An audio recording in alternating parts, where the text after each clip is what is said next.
नमस्कार मित्रों, मैं डॉक्टर राधाकृष्ण।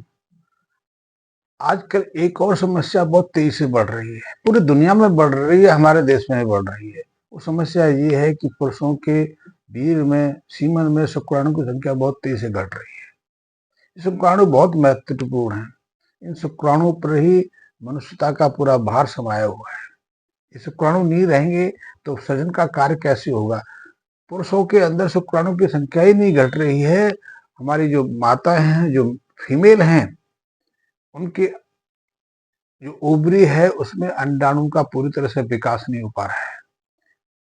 ओवरियां भी अपनी क्षमता के अनुसार कार्य नहीं कर पा रही हैं और इस चीज को लेकर हमारे स्वास्थ्य विशेषज्ञ बहुत चिंतित हैं, क्योंकि इसी कारण पूरी दुनिया में जो बर्थ रेट है, जो संतान निषेचन की जो क्रिया है, गर्भाधारण की जो प्रक्रिया है, वो प्रभावित हो रही है।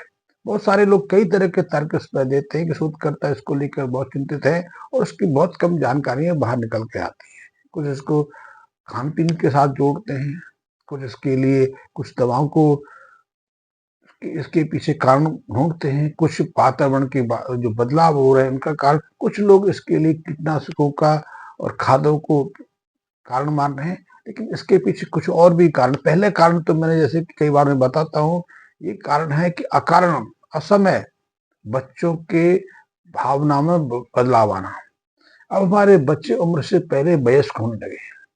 लड़कियों में अब 8-9 साल के आसपास ही मासिक धर्म की शुरुआत होने लगी है। सामान्यतः लड़कियों की जो जो रसोला होने की जो उम्र होती थी वो 13-14 साल के आसपास होती थी।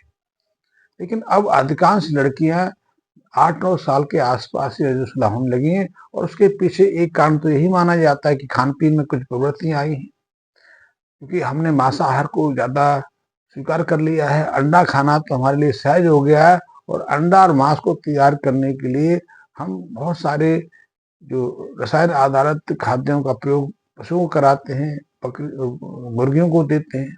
उसमें कुछ ऐसे हार्मोन्स का प्रयोग भी होता है जिससे कि वो अधिक संख्या में निरंतर अंडे देती रहें, तो उसका प्रभाव भी अंडों में आ जाता है और इनका प्रयोग हम बच्चों को कराते हैं।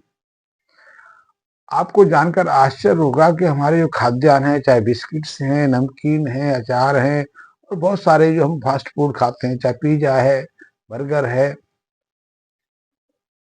मैगी है, बहुत सारी चीजें हैं, इनमें कम से कम कोल्ड ड्रिंक्स हैं, बहुत सारी चीजें ऐसी हैं जिनमें 5000 तरह के केमिकल का उपयोग होता है। एक केमिकल दवाओं के साथ है, बिना दवाओं को भी हमें प्रभावित कर रहे हैं और उन सब के कारण हमारे शरीर पर दुष्प्रभाव पड़ रहा है और इसीलिए हमारे अंदर हमारी जो संतान पैदा करने की क्षमता है, हमारी जो प्रजनन शक्ति है, वो प्रभावित हो रही है। 1946 के आसपास कुछ पश्चिमी वैज्ञानिकों ने, जिनमें जॉनसन जॉनसन प्रमुख थे, उन्होंने पहली बार पुरुषों के वीर्य का एनालिसिस किया था और उनका अपने एनालिसिस के आधार पर प्रथम बार ये कहना था कि मानव के शरीर के जो वीर्य, एक बार के वीर्य स्खलन में करीब करीब 20 करोड़ के आसपास स्खलित होते हैं। 5 ml वीर्य में 5 करोड़ के आसपास सीमन रहते हैं, यानी कि 1 ml में 5 करोड़ के आसपास। लेकिन आज मात्र 50-60 साल की अवधि के बाद ही पुरुषों के शरीर के अंदर जो स्पर्म की संख्या घटकर 1 करोड़ के आसपास आ गई है। पहली चीज तो यही है कि स्पर्म संख्या घट रही है और आप कहेंगे, वैज्ञानिक भी कहते थे, स्वास्थ्य विशेषज्ञ भी कहते थे और आज भी कहते हैं कि गर्भ धारण के लिए तो मात्र 1 स्पर्म की जरूरत है, फिर इतने करोड़ों की आवश्यकता क्यों? यदि एक की आवश्यकता है और शरीर या प्रकृति हमारे प्रत्येक स्करण में 20-25 करोड़ के आसपास स्पर्म तैयार करके स्त्री शरीर में त्याग करता है, तो उसके पीछे कुछ विशेष कारण रहे होंगे, क्योंकि स्करण वीर के स्त्री शरीर के अंदर अंडाणु तक पहुंचना, उसको निश्चित करने में बहुत कुछ परिश्रम करना पड़ता है। लेकिन अब संख्या ही घट रही है, संख्या ही नहीं घट रही, स्पर्म की जो और शक्ति है वो भी क्षीण हो रही है। अब उसकी मोटिलिटी जो आगे बढ़ने की जो रफ्तार होती थी वो भी घटती है, उसकी संरचना में बदलाव आ रहा है। और इसके पीछे एक कारण तो यही है कि पुरुषों के शरीर में जो जनन कोशिकाएं होती थी, जिनमें स्पर्म की उत्पत्ति होती है, उनकी गतिविधि भी अब सामान्य नहीं रही है। उसमें की संरचना में बदलाव आ रहा है। वह उतनी संख्या में ना तो वीर्य का निर्माण हो पा रहा है, ना उतनी मात्रा में हो पा रहा है, ना उतने गुणवत्ता युक्त शुक्राणु का निर्माण हो पा रहा है। और इसीलिए पूरी दुनिया में प्रजनन रेट घट रही है। दूसरा, विवाह को हमने लंबी समय कर दिया। पहले वैवाहिक कार्य शरीर या वयस्क होते थे। लड़कियों की वयस्कता 14-15 के बाद लगभग मान ली जाती है। इसलिए 15-16 की उम्र, 18 की उम्र, 17 की उम्र हमें लड़कियों के लिए विवाह कार्य के लिए सुनिश्चित की, समाज ने सुनिश्चित की अपने अनुभव के आधार पर। और लड़कों के लिए वैवाहिक उम्र 18 से 20 साल के आसपास निर्धारित की थी। सामान्यतः 18 के आसपास पहुंचते पहुंचते जो पुरुषों का शरीर है, वयस्कों का शरीर, जो लड़कों का शरीर है, पूर्णता को प्राप्त कर लेता है। उनके अंदर पौष्टिक शीर्ष अवस्था आ जाती है। लड़कियों की यदि बात की जाए तो उनमें 16 साल की उम्र के आसपास उनकी गर्भ धारण क्षमता तो शीर्ष पर होती है। नाड़ू की विकसित करने की क्षमता है वो भी शिखर पर होती है। तो नियमित रूप से एक ओवरी से अपना जो ओवुलेशन के माध्यम से अंड को तैयार करके अपने फैलोपियन ट्यूब में छोड़ती हैं। वहाँ निषेचन के लिए वो पुरुष वीर्य का तैयार करते हैं। ये नियमित रूप से मासिक चक्र भी नियमित रहता है। लेकिन आज देखने में आ रहा है कि अब ये सामान्य प्रक्रिया बाधित होने लगी है।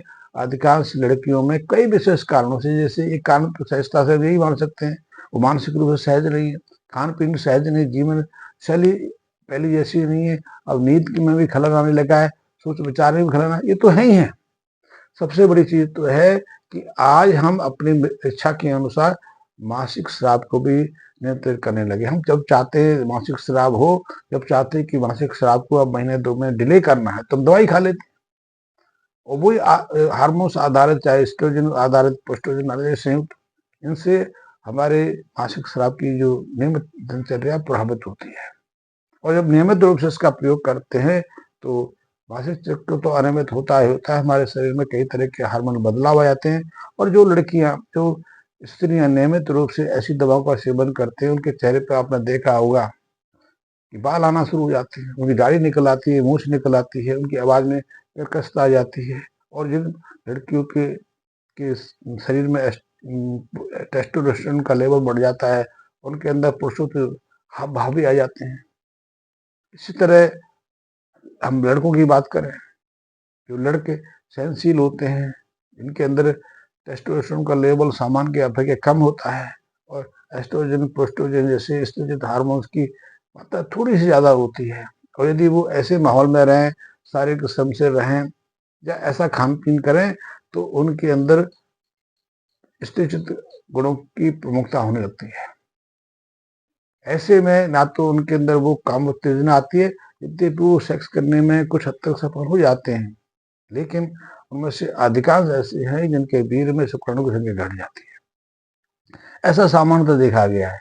कुछ वातावरण का प्रभाव भी है, या फिर असमय सेक्स क्रियाओं की तरफ प्रेरित हो जाना, वीर्य को का बार बार त्याग करना, वीर्य को बार बार नष्ट करने से भी वीर्य निर्माण करने वाली जो विशेष कोशिकाएं हैं, जो अंडाणु, जो हमारे टेस्टिकल्स में रहती हैं, उन पर प्रभाव पड़ता है और वो ज्यादा श्रम करना पड़ता है, तो उनमें भी तेजी से क्षति होती है। उनको उनका खेती की नियमित रूप से पूर्ति नहीं होती। देखा गया है कि ऐसे में भी वीर्य के अंदर शुक्राणु की संख्या घट जाती है। असमय कामिक प्रवृत्तियों के तरफ प्रभावित हो जाना, जैसा कि आजकल हो रहे हैं। तो इस सब का भी समाधान यही है, इसका कोई चिकित्सीय समाधान नहीं है। जैसे कि आज देखा जा रहा है, आज IVF से कुछ आप देखते हैं कि हम कुछ जिन दंपतियों को संतान प्राप्ति नहीं होती, वो IVF की प्रेरित होते, लेकिन देखने में क्या आया है कि अच्छे से अच्छा सफल IVF की सफलता की दर भी 28-30% के आसपास नहीं है। और वहाँ क्या कुछ होता है, क्या कुछ वहाँ समझदारियां दिखाई जाती हैं, वहाँ किन सीमन इकट्ठा किया जाता है। आज का तो अंडाणु भी हम छोटी छोटी लड़कियों से ले लेते हैं, उसको संरक्षित करते हैं, और जिनको संतान नहीं होती है उनमें से उसी अंडाणु को लेकर और सीमा के साथ में उसको निश्चित करके, जब निषेचन की प्रक्रिया कुछ बढ़ जाए तो फिर उनके घर में उसको स्थापित कर देते हैं। तो लेकिन उसमें भी 30% से ज़्यादा सफलता नहीं मिल रही है, बार बार कराना पड़ता है, खर्चा भी बढ़ता है। लेकिन क्योंकि हॉस्पिटल्स को एक नया कमाई का साधन मिल गया है तो हम इसको ज़्यादा कुछ प्रचार करने लगे हैं, इसलिए जगह जगह IVF सेंटर खोल रहे हैं। लेकिन सामान्यतः देखा जाए कि प्राकृतिक प्रक्रिया बाधित हुई है। तो इसका समाधान भी है कि हम योग के माध्यम से, योग की कुछ विशेष क्रियाओं के माध्यम से, खास करके श्वसन संबंधी कुछ विशेष क्रियाओं के माध्यम से अपनी मनोवृत्ति को हम सुधार सकते हैं, मनोवृत्ति को नियंत्रित कर सकते हैं। और हमारे शरीर के अंदर जो सेक्स जो केंद्र हैं, जो यौन क्रिया संबंधित केंद्र है, विशेषकर जो स्वादिष्टान चक्र है, उसको अपनी इच्छा के अनुसार क्रियान्वित कर सकते हैं, संचालित कर सकते हैं। और हमारे अंदर जो प्रजनन संबंधी जो विकार पैदा हुए, कमियां आ गई हैं, उनको नियंत्रित कर सकते हैं। इसके माध्यम से न केवल हम अपने वीर्य के अंदर शुक्राणु की संख्या बढ़ा सकते हैं, यदि काम शीतलता की समस्या है, नपुंसकता की समस्या है, यौन प्रक्रिया को लेकर हमें भय हो गया है, या फिर हमें विपरीत लक्षण की परिलक्षित होने लगे हैं, लड़कों में लड़कियों की प्रवृत्ति आने लगी है कि अब सामान्य देखा गया 25% लड़कों में अब यौन रुचि की प्रवृत्ति बदल गई है। अब वो लड़कियों की विपरीत लिंगी की तरफ आकर्षित होने की बजाय समलिंगी की तरफ आकर्षित होने लगे। इसलिए लड़कियों की समस्या भी यही है, लड़कियां भी अब विपरीत लिंगी लड़कों की तरफ कब आकर्षित होती हैं, समलिंगी यानी लड़कियों के प्रति ही आकर्षित होने लगी। उसके लिए कई कारण बताए जाते हैं, मनोवैज्ञानिक कहते हैं कि वो साथ रहती हैं, इसलिए तो नहीं, विशेष कारण उनकी प्रवृत्तियां बदलाव आ रहा है। जब यौन अंग असमय सक्रिय हो जाते हैं तो उसके माध्यम से कुछ विशेष रसायनों का निर्माण नियमित रूप से होता है और उसका अंततः परिणाम हमारे मस्तिष्क में देखा जाता है। मस्तिष्क के अंदर जो लिम्बिक सिस्टम है या दूसरे जो नियंत्रण केंद्र हैं, उनकी संरचना बदलाव आता है, वहाँ विशेष कोशिकाएं निर्मित होने लग जाती हैं। अधिक संख्या में ऐसी कोशिकाएं वहाँ स्थापित हो जाती हैं जो हमें इस अस्वाभाविक प्रवृत्ति की तरफ प्रेरित करती है।